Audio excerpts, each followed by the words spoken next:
some of my invented instruments. Silver Park was originally a proposal, a maquette, a model of a park I was proposing to build in downtown Detroit.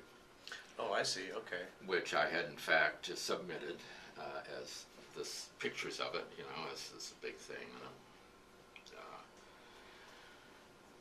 It would have been about maybe half a block the size. Right. And the idea would be to build these things and then paint them really thick with the silver city paint, that they paint all the things. So they had this really thick, crusty paint job, and it was sort of bleak like Detroit. Okay. But it was would have been interesting. Sure. So I carried that around for many years, and just after I moved out here, I went to played in High Zero in Baltimore, and there are these guys there playing a cactus. Okay, yeah. And I says, man, I want to play a cactus. You want to play cactus? Okay. So I came back, and I didn't know anything about transducers and piezo transducers or anything, and I tried to find out about it. And certain places like Guitar Center was not the least bit helpful, and I'd say, well, I want to pick up the sound, the vibrations. Well, what do you want to pick up? And I'd say, well, just the vibrations. Well, tell me exactly what it is. I say, well, a cactus. They go, oh, you can't amplify a cactus. Well, of course, I'd seen these guys do it. So anyhow, finally somebody told me, go to Radio Shack and buy a piezo transducer. And I did, and it cost, whatever, a couple dollars or $1.50, and I hooked it up, and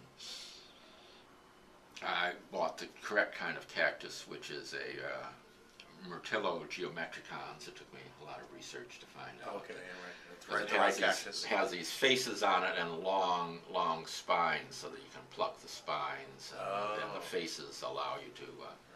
Not any cactus is readily playable. So the Myrtillo, and anyhow, it didn't work out really well. I did get it, but I didn't have any pedals. I didn't have any way to process the signal, and I realized that you have to process the signal in order to make it really interesting. Otherwise, it's just plonk, plonk. Well, So I began to think of other things to amplify, such as Silver Park, and I worked on that for a while and was not really satisfied because I didn't have any signal processing devices really. And finally I began to get some for the cello, and I began to think, well, Silver Park might sound good if I put it through this and that. So I revisioned Silver Park, and over the years things had fallen off of it, and I began to add some other things that, with a sonic intention. Springs and various other stuff, and began to view it as a sonic playground. Right. So not only play the things, but also set things on there that I can wind up, or little grinders, or toys that flap around, or something like that, make noise. So folks who come on 18th will get to experience this. They will get to see this sonic playground. Right. And they will actually get to play in the sonic playground. Yeah, that should be a lot of fun. And you'll also be performing voice with Cardew Choir, which I believe you're a founding member of Cardew Choir. I am, here in the Bay Area. And do you know generally what you may be doing, or what listeners who come who don't know anything about Cardew Choir, what they might experience? We're working on several pieces. The part of the philosophy of Cardew Choir is that that it be accessible, sort of readily accessible to. In other words, you don't have to be a singer as such, or have any training as such. Some people are well trained, other people are not well trained, and or trained at all. Right.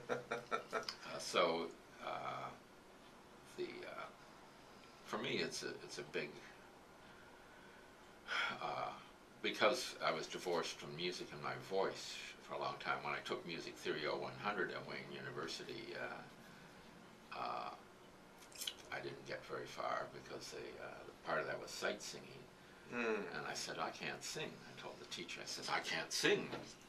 And he says, well, how do you communicate with other people? And of course, you're supposed to say, by talking. And then he's supposed to say, anybody that can talk can sing. And so he says, well, how do you communicate with other people? And I said, well, I play the guitar. So I didn't know that until later that I screwed up the punchline for him. Right. And actually, it was playing the cello that really brought me to the voice. I began to match my voice with the cello, and it really called from me my voice. It was really good. And on a lot of dance projects and performance arts projects brought my voice out as well. So the Cardew Choir is open to anybody with a voice. And whether you talk to people or don't talk to people to communicate, you can still make sounds with your mouth. And, that's Tom Bickley, who is the sort of the main agent, who's the one who really got the gigs and really pushes to keep it together, is working on a piece that would be interesting, having to do with some travels in the Southwest. Okay. That's based on inscriptions on El Morro rock in New Mexico that people wrote on engraved into the sandstone as they passed by for a few hundred years. So based on those inscriptions and field recordings of sounds around the rock and other stuff, so it'll be a mixture of electronic sound recordings and live intonations of these inscriptions by the choir. Should be pretty interesting. Does the choir improvise from inscriptions, or are they Each performing parts? Each person has a page of different inscriptions. There's lots of inscriptions there, and Tom encourages people to take a plain chant approach to their inscriptions. So we go dun dun dun dun dun dun dun dun dun dun dun.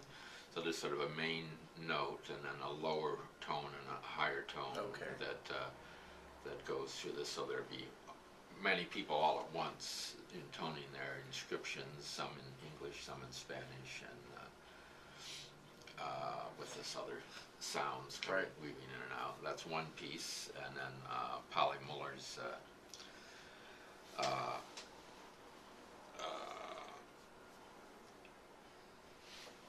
what's it called?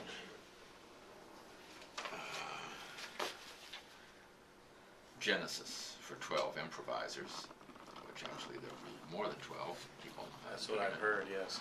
So some people will be doubling up the parts, and the latest instructions as we're working out these rather, well, not exactly cryptic, but just sort of no explanation, just these black lines up and down, is that